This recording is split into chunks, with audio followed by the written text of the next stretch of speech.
ਮੱਖਣ ਜੱਟ ਜੀ ਦੇਸ਼ ਪੰਜਾਬ ਦਾ ਗਾਇਕੀ ਵਾਲਾ ਪੰਜਾਬੀ ਫੋਕ ਪਿਆਰਾ ਮਿੱਠਾ ਸੁੱਚਾ ਕਲਚਰ ਲੈ ਕੇ ਹਾਜ਼ਰ ਆ ਜੀ।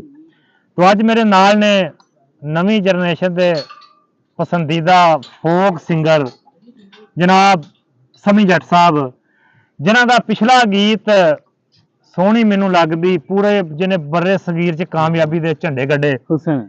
हाँ जी ਹੁਸਨ ਗੀਤ ਤੇ ਜਨਾਬ ਉਹ ਜੱਟ ਸਾਹਿਬ ਨੂੰ ਕਹਿੰਦੇ ਆ ਕਿ ਉਹ ਦੋ ਬੋਲ ਸਾਨੂੰ ਜਿਹੜਾ ਹੈਗਾ ਸਾਊਂਡ ਤੋਂ ਹਟ ਕੇ ਮਾਈਕ ਤੋਂ ਹਟ ਕੇ ਜ਼ਰਾ ਗੁੰਗਣਾ ਕੇ ਕਿ ਦੋ ਬੋਲ ਸੁਣਾਉਣ, ਜੀ ਜੀ ਕਿਉਂਕਿ ਨਵੀਂ ਜਿੰਨੀ ਵੀ ਨਸਲ ਆ ਉਹਨਾਂ ਦੀ ਰੂਹ ਚ ਵਸਦਾ ਸਮੀ ਜੱਟ, ਉਹਨਾਂ ਦੇ ਦਿਲ ਚ ਵਸਦਾ ਸਮੀ ਜੱਟ, ਉਹਨਾਂ ਦੀ ਤਰਜਮਾਨੀ, ਉਹਨਾਂ ਦੇ ਖਿਆਲਾਤ, ਉਹਨਾਂ ਦੇ ਜਨਾਬ ਤਜੱਸਸਾਤ ਔਰ ਉਹਨਾਂ ਦੇ ਦਿਮਾਗ ਦੇ ਵਿੱਚ ਜਨਾਬ ਸਮੀ ਜੱਟ ਜੀ। ਜਨਾਬ ਸ਼ੁਕਰੀਆ ਜੀ। ਗਾਣੇ ਦੀਆਂ ਲਾਈਨਾਂ ਚਾਰ ਸਾਂਝੀਆਂ ਕਰਨੀਆਂ ਚਾਚੇ ਮੱਖਣ ਜੱਟ ਨਾਲ। ਜੀ ਜੀ।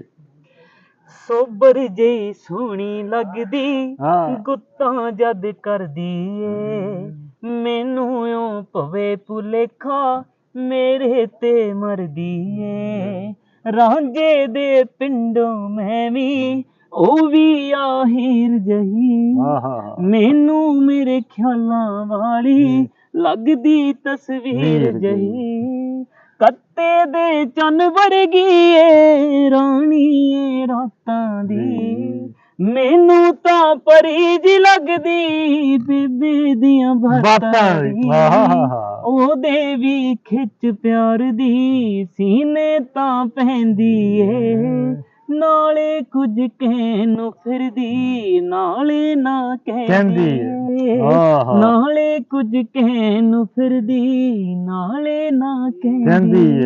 ਵਾਹ ਜੀ। ਲੋ ਇਹ ਸਨ ਸਮੀ ਜੱਟ ਸਾਹਿਬ। ਬਹੁਤ ਜਲਦੀ ਤੁਸੀਂ ਇਹਨਾਂ ਦਾ ਪੰਜਾਬ ਚ ਰੰਗਿਆ ਹੋਇਆ ਗੀਤ, ਪੰਜਾਬ ਦੀ ਧਰਤੀ ਚ ਡੁੱਬਿਆ ਹੋਇਆ ਗੀਤ ਮੱਖਣ ਜੱਟ ਮੈਨੂੰ ਲਿਖ ਕੇ ਦਊਗਾ। ਪੰਜਾਬ ਦੀਆਂ ਫਜ਼ਾਵਾਂ, ਪੰਜਾਬ ਦੀਆਂ ਹਵਾਵਾਂ, ਪੰਜਾਬ ਦੇ ਪਿੰਡ, ਪੰਜਾਬ ਦੇ ਚੱਕ, ਪੰਜਾਬ ਦੇ ਡੇਰੇ, ਪੰਜਾਬ ਦੇ ਨਜ਼ਰ ਆਊਗਾ ਤੁਹਾਨੂੰ, ਉਹਨਾਂ ਚ ਤੁਹਾਨੂੰ ਗੀਤ ਚ ਪੰਜਾਬ ਨਜ਼ਰ ਆਏਗਾ ਪੂਰਾ। ਪੰਜ ਆਬ ਮੇਰੇ ਦੇਸ਼ ਪੰਜਾਬ ਦਾ ਨਜ਼ਾਰਾ, ਅੱਖਾਂ ਦਾ ਤਾਰਾ। ਮੱਖਣ ਜੱਟ ਨੂੰ ਇਜਾਜ਼ਤ ਦਿਓ। ਅਸਲਾਮ ਵਾਲੇਕੁਮ।